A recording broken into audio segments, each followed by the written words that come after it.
കുവൈത്തിൽ പ്രവാസി ജനസംഖ്യയിൽ ഇന്ത്യൻ ആധിപത്യം തുടരുന്നു. Public authority four civil information പുറത്തുവിട്ട ഏറ്റവും പുതിയ റിപ്പോർട്ട് പ്രകാരം കുവൈത്തിലെ ഇന്ത്യൻ പ്രവാസികളുടെ എണ്ണത്തിൽ വലിയ വർധനവാണ് രേഖപ്പെടുത്തിയിരിക്കുന്നത്.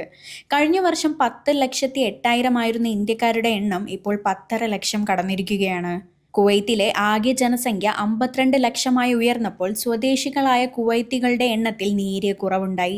നിലവിൽ രാജ്യത്തെ ജനസംഖ്യയുടെ 70% പ്രവാസികളാണ്. ഗാർഹിക തൊഴിലാളികളുടെ കാര്യത്തിലും ഇന്ത്യക്കാർ തന്നെയാണ് മുന്നിൽ. കുവൈത്തിലുള്ള 8 ലക്ഷത്തിലധികം ഗാർഹിക തൊഴിലാളികളിൽ 40% ഇന്ത്യക്കാരാണ്. പ്രവാസി ജനസംഖ്യയിൽ 2ാം സ്ഥാനത്ത് ഈജിപ്തുകാരും 3ാം സ്ഥാനത്ത് ബംഗ്ലാദേശികളുമാണ്. തൊഴിൽ മേഖല പരിശോധിച്ചാൽ സർക്കാർ ജീവനക്കാരിൽ ഭൂരിഭാഗവും കുവൈത്തി പൗരന്മാരാണ്. എന്നാൽ സ്വകാര്യ മേഖലയിൽ കുവൈത്തികൾ വെറും 3.7% മാത്രമാണുള്ളത്.